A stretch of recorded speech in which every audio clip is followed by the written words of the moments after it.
جنگل کے درندے چاروں طرف سے گھیر کے بیٹھے ہیں اور حضرت ابراہیم کی حفاظت کرتے ہیں۔ اسی غار کے اندر ابراہیم علیہ السلام کی پرورش ہوئی اور تقریباً 11 یا 12 سال تک کے ابراہیم علیہ السلام اسی غار میں رہے، اور جب عمر بڑھ گئی تب آپ باہر تشریف لائے، اور جب باہر آئے تو پھر جو کیا وہ ایک طویل داستان ہے، لیکن بات بہت دور سے دور گئی، اینڈ کی طرف جانا تو ہوگا۔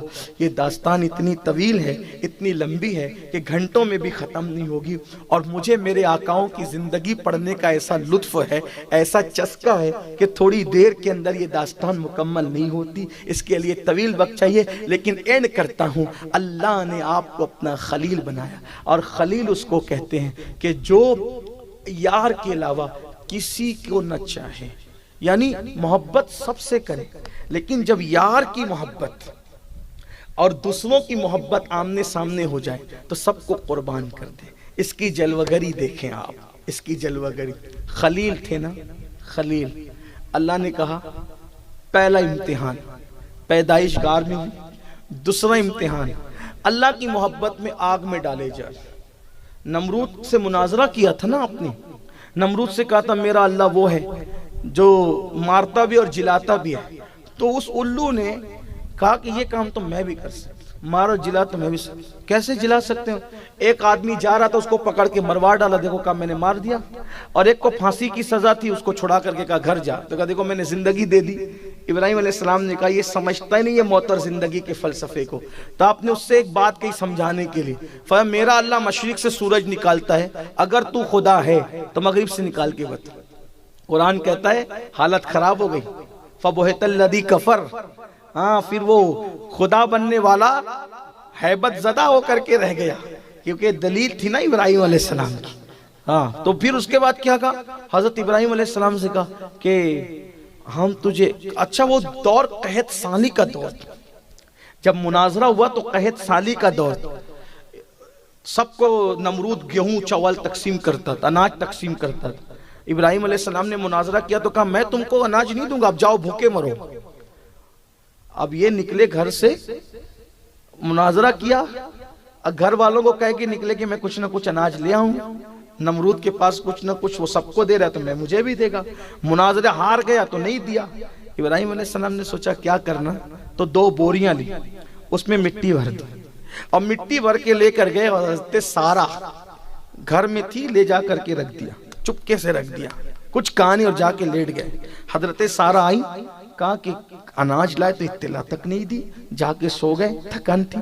حضرت سارہ بڑی پیاری زوجہ ہیں حضرت ابراہیم خلیل اللہ علیہ السلام، بڑی وفادار، فرما بردار، اللہ اکبر، لیکن کبھی کبھی تھوڑا سا منہ میں باتیں کر لیتی تھی، تو ایک دن شکایت کی اللہ سارہ مجھ سے منہ چلاتی ہے۔ اللہ نے فرمایا ابراہیم میں نے تجھے خلیل اسی لیے تو بنایا نا کہ تو بیوی کی باتوں پہ صبر کر لیتا ہے، کر دے گے تو کیا انداز ہے، اللہ اکبر۔ تو بہرحال تو کہا کہ مجھے اطلاع تک نہیں دی، بوری کھولی تو اس میں گیہوں تھے، جلدی سے پیسا، روٹی بنائی، روٹی کی خوشبو سنی، اٹھ کے بیٹھ گئے۔ فرمایا یہ روٹی کہاں سے لائی روٹی؟ کہا وہ جو آپ اناج لائے تھے نا وہ بوریوں میں، اسی سے تو روٹی بنائی۔ تو ابراہیم علیہ السلام سمجھ گئے ہم نے تو مٹی بھری تھی، میرے اللہ نے مجھے رزق عطا فرمایا۔ پتہ چلا اگر حکومتیں دہشت گردی پر اتر آئے اور روزی نہ دے تو رزاق وہ نہیں، رزاق اللہ ہے، کوئی توکل تو کر کے دیکھے۔ بہرحال پھر حضرت ابراہیم علیہ السلام کی یہ شان تھی، پھر پلان تیار ہوا، یہ ایسے نہیں رکے گا، اس کو آگ میں ڈالو، اور آگ میں ڈالنے کے لیے اتنی بڑی انگار تیار کی جس کا طول و عرض تقریباً 12 میل بتایا جاتا ہے۔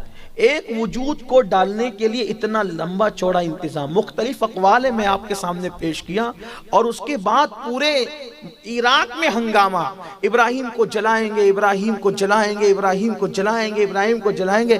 عورتیں ایسی اس معاملے میں جذباتی تھی کہ کوئی بیمار پڑتا تھا تو منتیں مانگتی تھی کہ میرا بیٹا اچھا ہو جائے گا تو ابراہیم کو جلانے کے لیے جو علاوہ تیار ہو رہے ہیں اس میں لکڑی لے جا کر کے ڈالوں گی، کیونکہ ابراہیم ہمارے خداؤں کو برا کہتا ہے، ہمارے خداؤں کو برا برا کہتا ہے, ہمارے خداؤں کو برا کہتا ہے. عورتیں چرکا کاٹتی ہے دن بھر, شام کو جو مزدوری ملتی ہے لے جا کے لکڑیاں ڈالتی ہے, لوگ منتیں مانگتے ہیں, حکومت لکڑیاں بھر رہی ہے. ایک وجود کو جلانے کے لیے 12 میل اتنا تیار کیا, یعنی حق سے باطل کتنا لرزہ براندام ہوتا ہے, اللہ اکبر. اور پھر تیار کی اور آگ لگائی, تو وہ آگ ایسی جلی کہ لکھنے والوں نے لکھا ہے کہ پرندے اڑتے تھے ہواؤں میں تو جل کر زمین پہ گر جاتے تھے, وہ شرارے اس کے اٹھتے تھے. آگ تو جلا لی, لیکن اب اتنی اس کی حرارت ہوئی کہ آگ میں ڈالنے جائے کون. یہ ایک بڑا مسئلہ پیدا ہو گیا, کیونکہ جو ڈالنے جائے گا اتنی آسانی سے تو جب کوئی جا نہیں سکتا قریب میں, اتنی انگار ہے کہ پرندے اڑتے ہوئے جل کے زمین پہ گر رہے ہیں, تو کیا کریں. تو آپ غور کریں, یہ بھی تاریخ ہے, جب بھی باطل, توجہ کر رہے ہیں, باطل جب بھی کسی معاملے میں اٹکتا ہے تو شیطان وہاں ان کی رہنمائی کرتا ہے. شیطان انسان کی بڈھے کی شکل میں آیا, بڈھے انسان کی شکل میں شیطان آیا اور ان کے ساتھ بیٹھا, نمرود اور ان کے رفقا کے ساتھ. کیوں پریشان ہو بھائی؟ تو کہا کہ ابراہیم کے لیے آگ تو جلا لی, لیکن ڈالیں گے کیسے اس میں؟ اس نے کہا آسان ہے, میں تمہیں ایک مشین بنانا سکھاتا ہوں, ایسی مشین بناؤ. یہ تاریخ ہے جنرل نالج والوں کے لیے کہ منجنیق, جس کو گوفن کہتے ہیں, یہ منجنیق بنانا انسان کو شیطان نے سکھایا. یعنی کچھ باتیں بھی شیطان سکھاتا ہے, تو منجنیق بنانا سکھائی. منجنیق سمجھتے ہیں نا, اگر آپ سرچ کریں گے تو آپ کو پتا چلے گا, وہ 2 پہیے اس کے ہوتے تھے اور ایک ایسا لمبا سا لمبوترا جو ہے لوہے کا ہوتا تھا, اور اس کے اندر جو وہ ایک ربری رسہ ہوتا تھا, اس کو ایسے کھینچتے اور کھینچ کر کے جب اس کو چھوڑتے تھے تو اس کے منہ پہ جو پتھر رکھا رہتا تھا, وہ پتھر کو زور سے جا کر کے وہ لگتا تھا, اور وہ پتھر کو لے جا کر کے اتنی دور پھینکتا تھا کہ بڑے بڑے قلعوں کی دیواریں اس سے ٹوٹ جاتی تھی. اکثر اس منجنیق کو لوگ جنگ کے موقع پہ استعمال کرتے تھے, لیکن پہلی بار وہ کب استعمال ہوا؟ پتھر رکھنے کے لیے نہیں, اس کے سرے پہ ابراہیم علیہ السلام کو رکھنے کے لیے. اور رسہ, اب انہوں نے منجنیق بنائی شیطان کے بتانے پہ. اب شیطان نے منجنیق بنانا سکھایا تو ان کو پریکٹس بھی کروا رہا تھا کہ ایسے رسہ کھینچو, رسہ کھینچا پھر چھوڑا, رسہ کھینچا, تو برابر جا کر کے لگتا تھا. لیکن جس دن وہ ابراہیم علیہ السلام کو قید خانے سے نکال کے لائے اور پتھر کی جگہ ابراہیم علیہ السلام کو کپڑے اتار کر, آپ کا کرتا اتار کے آپ کو بٹھایا, بٹھانے کے بعد فرشتے چیخ پڑے, ایک ہی تو تیرا بندہ ہے جو تیرا نام لیتا ہے, تیری عبادت کرتا ہے, وہ بھی آگ میں جا کے جلے گا. حالانکہ ابراہیم علیہ السلام روتے تھے, اللہ پوری روئے زمین پہ کوئی نماز نہیں پڑھتا, میں اکیلا نماز پڑھتا ہوں, تیری عبادت سب کیوں نہیں کرتے؟ تو اللہ ابراہیم علیہ السلام کی تسلی کے لیے آسمان کے فرشتے زمین پہ اتارتا تھا کہ جاؤ میرے ابراہیم کے ساتھ نماز پڑھ لیا کرو, تاکہ اس کو خوشی ہو کہ میرے علاوہ اور بھی لوگ نمازی ہیں, نماز پڑھتے ہیں. اب آپ سے پوچھتا ہوں, ابراہیم علیہ السلام کا دل دکھتا تھا کہ میرے علاوہ کوئی نماز نہیں پڑھتا, تو آج اگر ملت ابراہیمی کا دعویٰ کرنے والے اگر نماز نہیں پڑھتے تو کیا حضرت ابراہیم کا دل آج نہیں دکھتا ہوگا کہ میری ملت کا دم بھرنے والے, میری اولاد بننے والے, میری اولاد کہلانے والے جو ہے وہ نماز نہیں پڑھتے؟ اللہ اکبر. تو ابراہیم علیہ السلام کا کرتا اتارا اور رکھا. اب یہاں توجہ سے سننا, میں کہاں سے پڑھ رہا ہوں اب یہ چیز, کیونکہ میں بہت ساری کتابوں کا اتنے مجموعہ نچوڑ کے پیش کر رہا ہوں, یہ ساری داستان ایک کتاب میں نہیں ملے گی. اب میں روح البیان پر آ گیا ہوں. جب وہ رسی کھینچی جانے لگی, کبھی ابراہیم علیہ السلام کو بٹھا کر رسی کھینچی جانے لگی, تو اس وقت فرشتے چیخ پڑے, اللہ یہ اکیلا تیرا نام لے بھائی, یہ جل جائے گا. اللہ نے کہا کیا چاہتے ہو؟ کہا ہم اس کی مدد کرنا چاہتے ہیں. کہا جاؤ پھر مدد کرو, اگر وہ مدد لے تو مدد کرو. تو جبریل علیہ السلام آئے, پوچھا آپ کو کوئی حاجت ہے؟ کہا تم سے کوئی حاجت نہیں. دیکھو اللہ پر یقین, اللہ پر یقین, تم سے کوئی حاجت نہیں. تو جبریل علیہ السلام نے کہا مجھ سے نہیں ہے, اللہ سے ہے نا, تو اللہ ہی سے کہو. میں وہاں جاتا ہوں جہاں کوئی نہیں جا سکتا, تو میں آپ کی حاجت پیش کروں گا. کیا جواب دیا؟ اسی کو عشق کہتے ہیں. اسی کو یقین کہتے ہیں، اسی کو توکل کہتے ہیں، اور قدرت یہی دیکھتی ہے، اور اللہ کی مدد ہمیشہ وہاں آتی ہے جب ساری امداد ختم ہو جاتی ہے۔ جب ابراہیم خلیل اللہ کو جبریل علیہ السلام نے کہا مجھ سے نہ کہتے تو اللہ سے کہیں، وہی مدد کرے گا، وہاں جاتا ہوں جہاں کوئی نہیں جاتا، تو کیا کہا پتہ ہے؟ کہنے کی حاجت نہیں ہے، جو مدد کرنے والا ہے اس پر سب آیا ہے، وہ دیکھ رہا ہے، وہ دیکھ رہا ہے۔ فرشتے آئے، اب انہوں نے کچھ نہیں کہا جبریل کو تو منع کر دیا، ہمیں منع کریں گے، تو انہوں نے کیا کیا؟ نمرود کے لوگ آدمی ادھر رسہ کھینچ رہے ہیں، ادھر فرشتے ادھر سے کھینچ رہے ہیں، تو کل تک کے رسہ آسانی سے کھینچتا تھا، جاتا تھا، آتا تھا، آتا تھا، جاتا تھا، لیکن آج ابراہیم علیہ السلام کو بٹھا کے رسہ کھینچا، رسہ کھینچاتا ہی نہیں۔ رسہ کیا کر ایک ابراہیم کو بٹھا کے کیا ہو گیا کہ رسہ کھینچاتا ہی نہیں؟ اتنے میں پھر شیطان آیا، اور شیطان نے آ کر کے کہا رسہ ایسے نہیں کھینچائے گا، کچھ عورتوں کو بلاؤ۔ یہ روح البیان سے ماں بہنوں کی خاص توجہ، کچھ عورتوں کو بلاؤ۔ عورتوں کو بلایا، ان سے کہو اپنے دوپٹے اتار دو۔ جیسے انہوں نے اپنے دوپٹے اتارے، فوراً رسہ کھینچ گیا، فوراً رسہ کھینچ گیا، ان کا کام ہو گیا۔ علامہ اسماعیل حقی رحمت اللہ علیہ اس پہ تفسیرہ کرتے ہوئے فرماتے ہیں، ہمارے بزرگوں نے تفسیرہ کیا، عورتیں آئی اور دوپٹہ انہوں نے سر سے ہٹایا تو رسہ کیوں کھنچ گیا؟ پہلے کیوں نہیں کھنچ رہا تھا؟ تو اس وقت ہمارے بزرگ فرماتے ہیں کہ ادھر سے نمرودی کھینچ رہے تھے، ادھر سے فرشتے کھینچ رہے تھے، تو چونکہ فرشتوں کی طاقت کے سامنے ان کی طاقت کام نہیں کر رہی تھی، تو شیطان نے کیا کیا؟ عورتوں کو بلوایا اور دوپٹے ہٹوائے۔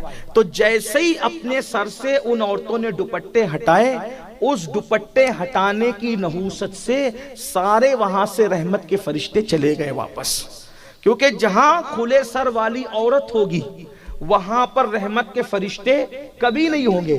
اور اس پر اشارت النص کے اعتبار سے اگر یہ واقعہ لکھنے میں اسماعیل حقی صحیح ہیں، توجہ کرنا، کیونکہ بھئی قلم کسی کا بھی پھسل سکتا ہے۔ آج کل تو حالات لوگ ایسے ہی نا کہ لوگ تفسیریں کرتے ہیں یہ روایت ضعیف ہے اور ایسی ہے ویسی، اس لیے میں کہہ رہا ہوں، ورنہ اسماعیل حقی میرے لیے دلیل ہے، ہم اپنے بزرگوں کو دلیل مانتے ہیں، لیکن اعتراض کرنے والوں کے لیے کہہ رہا ہوں اگر اسماعیل حقی اس واقعے کو لکھنے میں سچے ہیں، حق و ثواب پر ہیں، تو توجہ کریں، ابراہیم جیسا پیغمبر موجود ہے، اور اگر عورت سر سے دوپٹہ ہٹا لیں تو وہاں بھی رحمت کے فرشتے ٹک نہیں رہے ہیں، بلکہ وہاں سے غیرت کی وجہ سے چلے جا رہے ہیں۔ نبی تو وہاں اللہ اکبر دشمن کے نرغے میں امتحان دے رہا ہے، نبی کا رہنا وہاں تو امتحان کی تکمیل کے لیے ہے، لیکن فرشتے وہاں رکے نہیں، چلے گئے۔ اب آپ سے پوچھنا چاہتا ہوں، آپ کہتے ہیں ہمارے گھر میں برکت نہیں، ہماری بیٹی کو رشتے نہیں، ہمارے گھر میں مصیبتیں، ہمارے گھر میں بیماریاں۔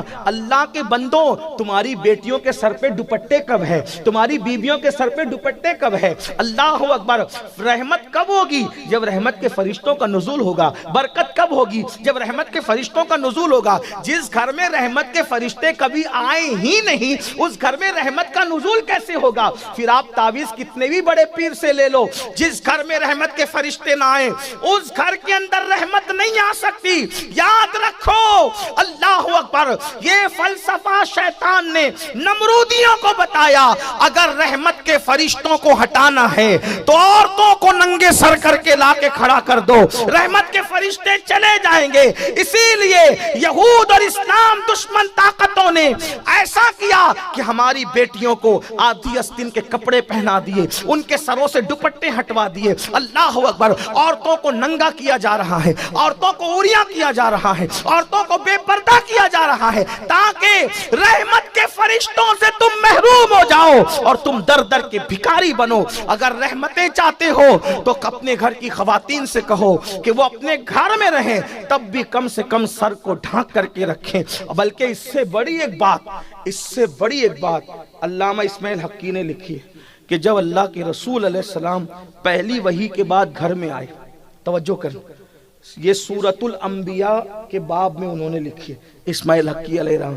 جب حضور گھر میں تشریف لائے تو حضرت خدیجہ سے کہا، اماں خدیجہ پاک سے، زملونی مجھے چادر اڑاؤ۔ تو کہا کیا ہوا؟